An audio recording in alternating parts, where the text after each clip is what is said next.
I know some of you, and there are others here that I don't know. I suppose first thing I'd like to say is a lot of you will be wondering, why am I running? Well, I'm running because I'm angry. And the reason I'm angry is that I had a company here in Wexford, and I had to shut it down in 2012, and let 2 people go, including myself. I was the 3rd person. And I had to go out and look for a job. And I couldn't get a job in County Wexford. Nothing here. All I could see is Wexford, County Wexford getting a raw deal. And within the county, Enniscorthy then a black spot. You could really say, I suppose, Enniscorthy is a black spot within a black spot. Now tonight, I'm going to present 4 issues.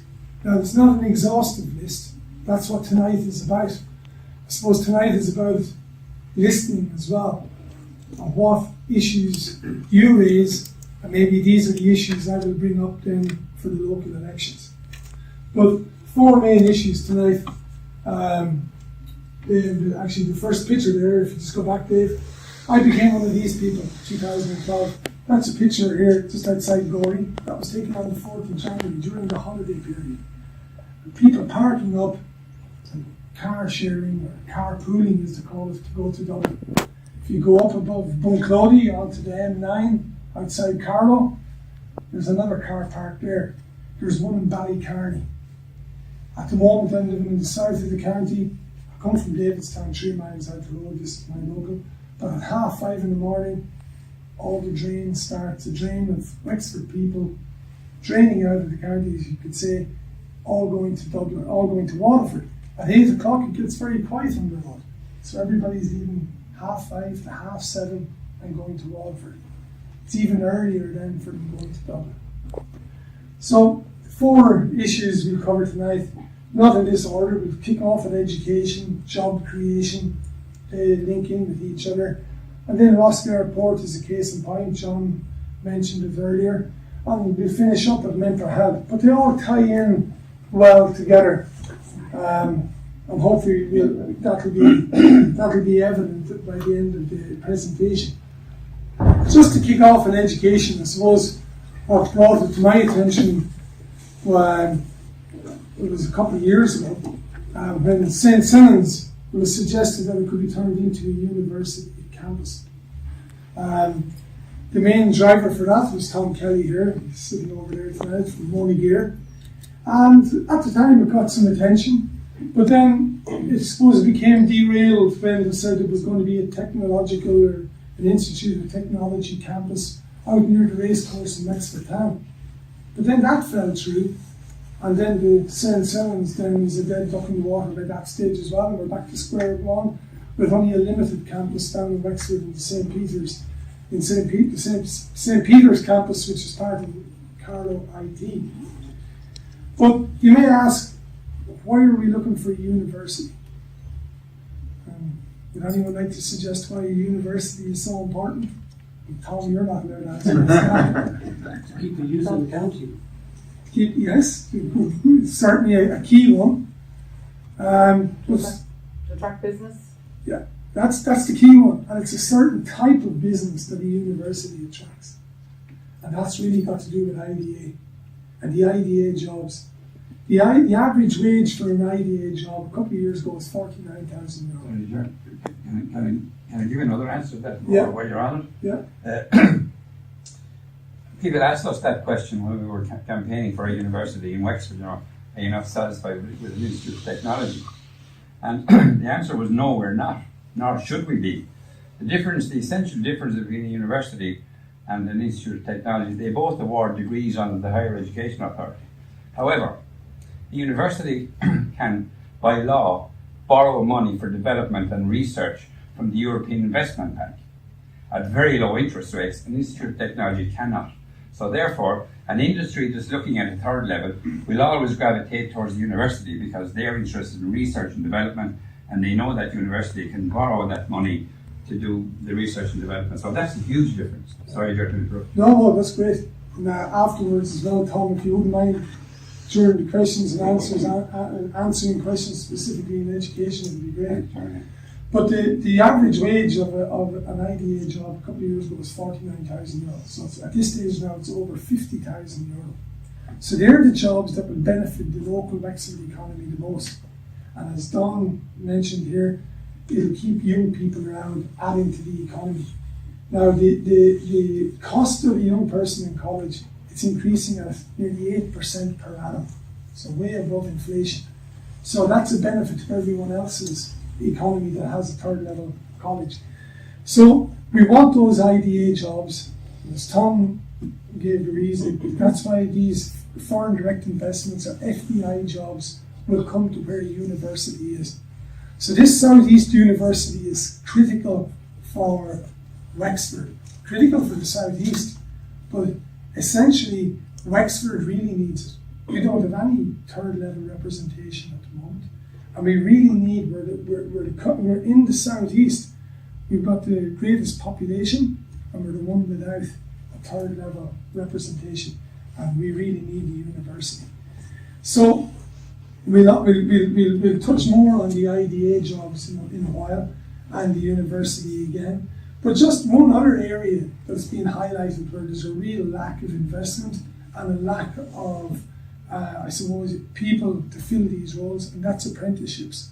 Now, I'm working down in Bellevue Port at the moment in a wheelship company, Smart Plan, and during the shutdown, we were looking for a lot of fitters, electricians, to shut down for 2 weeks. And when they came in, one thing we noticed, the average age is around 50 years old. It's the average age, so there's a big problem coming in the next 10 years in relation to all the trades. So you could say that a lot of young people now, they're going straight to universities, degree courses, and they're not being encouraged into the trades.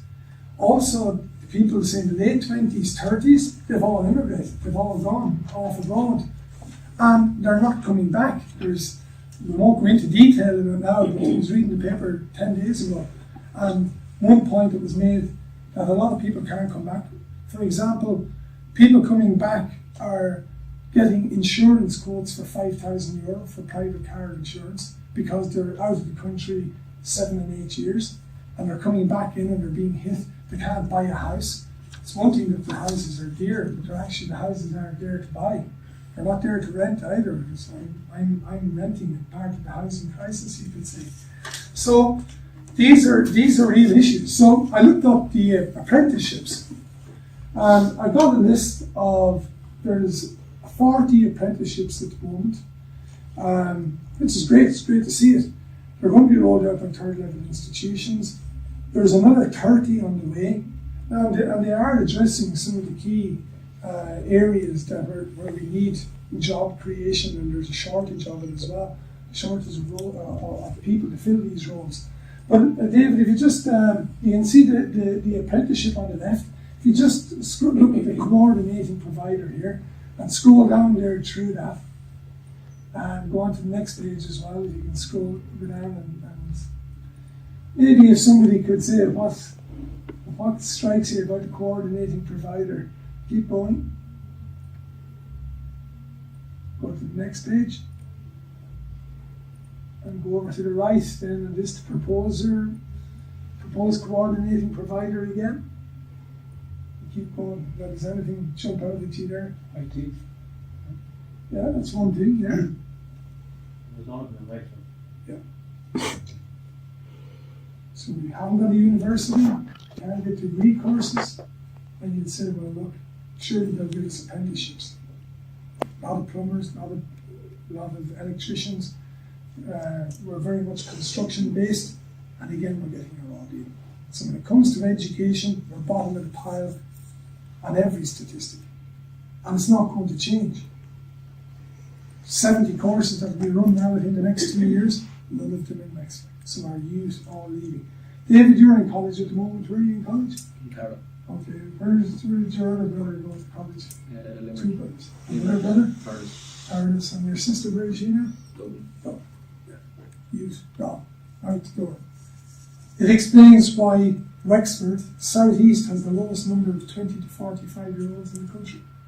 Missing demographic. It's amazing to think of. So that's spending, age, building houses, the youth, It feeds into all sorts of social areas. We start to wonder why we're struggling for underage and GEA, why we're not winning All Irelands. That's an aside thing, but it does all filter through. So if you just go on to the next one now, Dave, as well. The IDA is set up in 1949.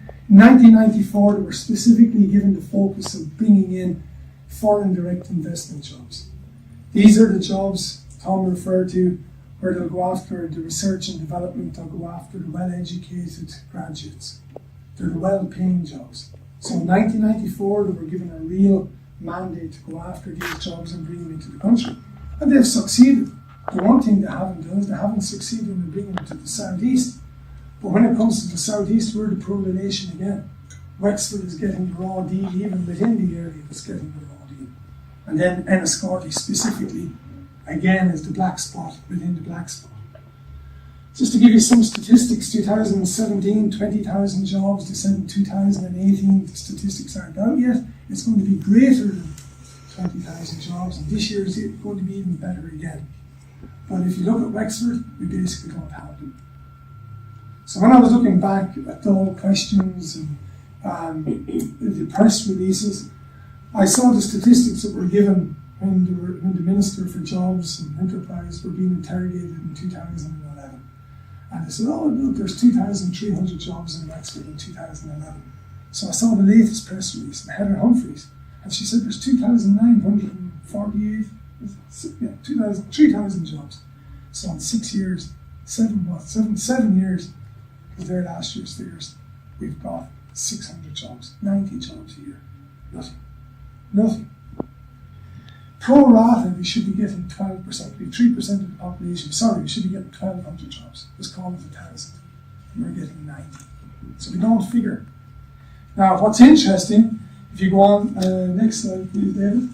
Heather Humphreys, current Minister for Enterprise, what she said is, listen, it was raised that we're not getting jobs, we're not getting visits. What she said is, well, don't be always looking at the visits.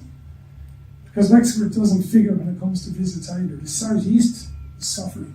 Wexford within the southeast is suffering even more. So she said, well, look, the jobs come from existing IDA companies, but we don't have them. 2 out of 3 jobs come from existing IDA. I just put it in black there. So 2 out of 3 of all the IDA jobs that are created come from existing IDA companies. But this is a no-win situation for us. Chicken and egg, call it what you want. So therefore, we've got to get a lot more attention from the IDA to get that other one job. So they should be giving us more visits. But maybe visits isn't what it's all about, because it's the policy is more important than the visits. So we really need to know what is the IDA policy. Obviously, we're not figuring in IDA policy, but they haven't released that. They haven't come clean on it. I think a CEO of the IDA did say it 6 or 7 years ago that Wexford isn't a priority, that they go by regional, what they call regional gateways. So, but at the same time, if the visits do matter, well, we're not getting the visits either. So, I don't know, does anybody know here, what's the regional gateway for the southeast? What? So if you go on to the next slide. Now, these are the IDA visits. And who's getting the most IDA visits? Waterford. It's in red. Wexford is in green, and we're getting the least. We're behind Carlow, Kilkenny, way behind Waterford. So again, we're getting the raw deal. So we haven't got the IDA companies already here to create the 2 out of 3 jobs, and we're also not getting the visits to create the last third job. So where do we stand? We're just not going to get any traction. If you can roll on to the next one, I did. A lot of fanfare about this. December the year before last, the IDA held their first regional meeting in the new county council offices in Wexford town. Nice photographs. This was going to be, how would you say, a new dawn, a different attitude towards Wexford. If you roll on to the next one, this is a press release in June last year from Southeast Radio. And they said that in the first 3 months there'd be no visit from the IDA. But the previous December, they just had their regional meeting there. Now the actual statistic for the first 9 months, and this is, we don't have it for the full year yet, but up to last September, they visited the county 3 times. In the same period, Cork had 45 visits, Dublin over 200 visits, Galway, I think around 40 visits, Limerick, 25 visits. But all these counties have all already got lots of IDA jobs. You don't need the visits, if the visits are the important thing. Keep your next one, please. 2015, they decided, well, look, we'll give the Southeast region a regional manager. It's now Brendan MacDonald. So this will get more traction in the Southeast for IDA jobs. Our local councillor, George Lawler, was brought to his attention by a company that were considering investing in the southeast of Ireland that Wexford didn't feature last year on the IDA website. But all the other southeast counties and other counties within Ireland did, but Wexford was missing. So he brought it up at the council meeting and they said they'd look into it. They are actually now on the website, but our county council CEO said things were being done and that was accepted, it was left at that. So scroll on. So I wrote to Brendan MacDonald 10 days ago and just explained who I was and really could I get a look at the IDA policy with regard to County Wexford. No response. Tom, did you email him in the meantime? Did you get any response? No.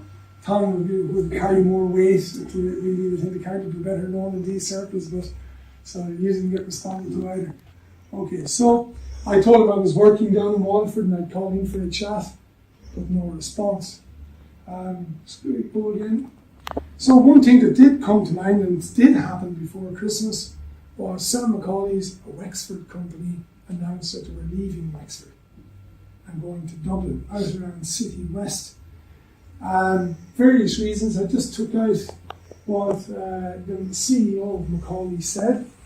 So you can see the quotation, that the move was because they couldn't get suitably qualified personnel.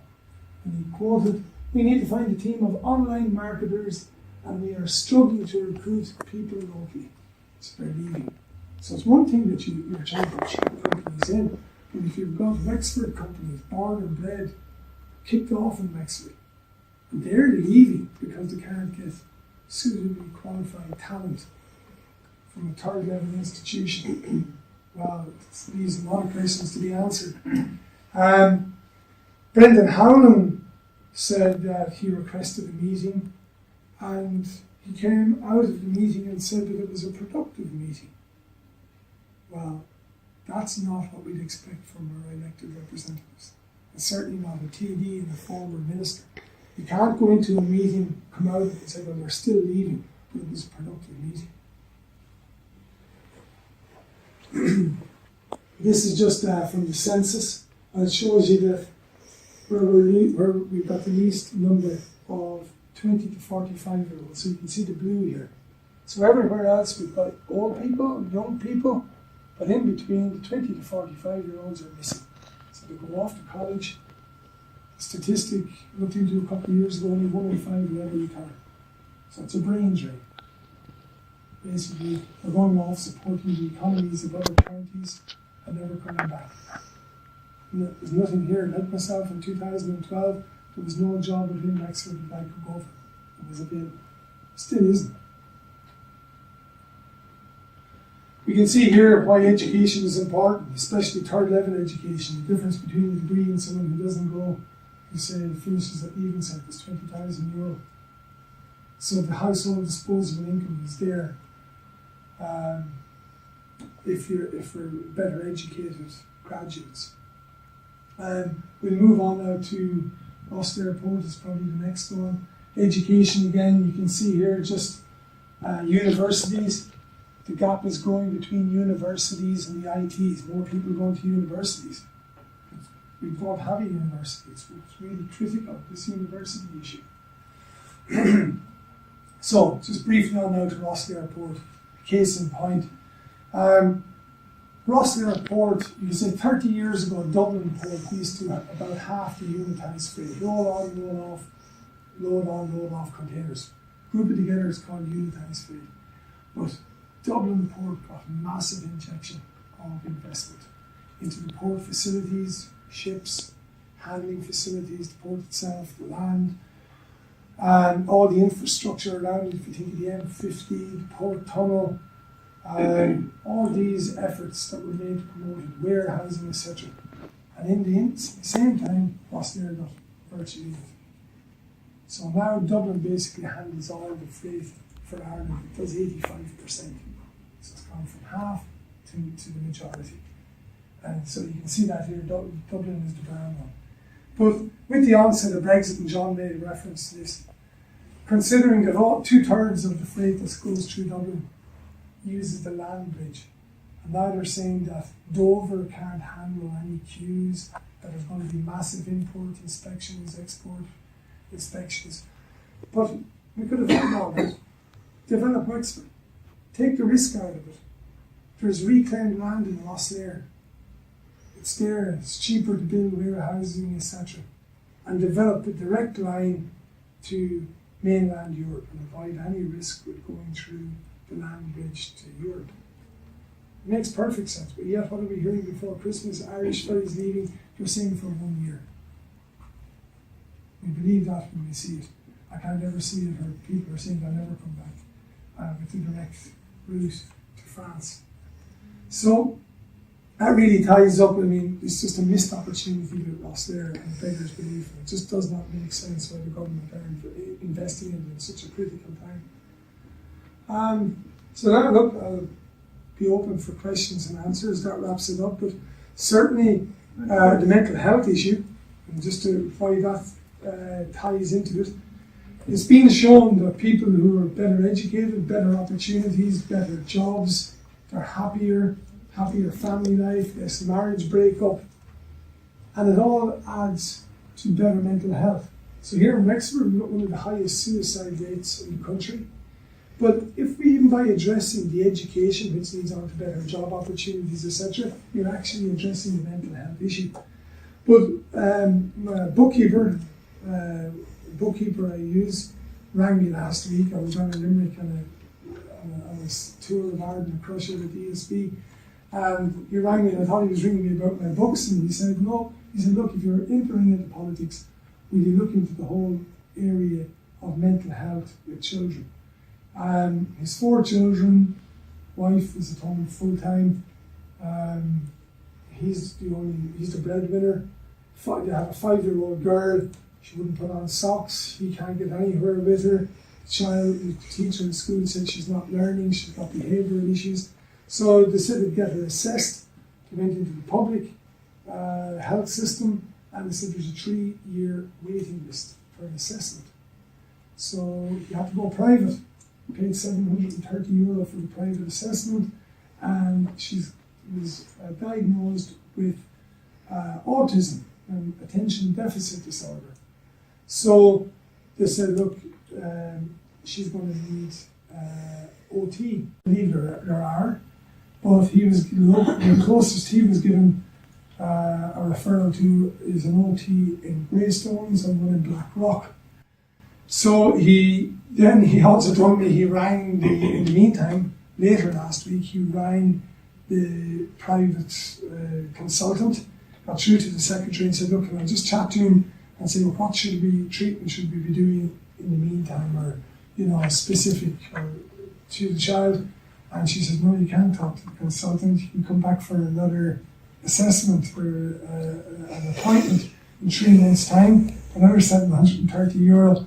So he's caught between a rock and a hard place. Now I gave him the detail of CAMS, which is the Child and Adolescent Mental Health Services, and I look into it further. But maybe this comes back to what Bill was referring to in communication. If there are OT services, it's certainly not being communicated to him. But it's either a breakdown in communication or the services aren't there.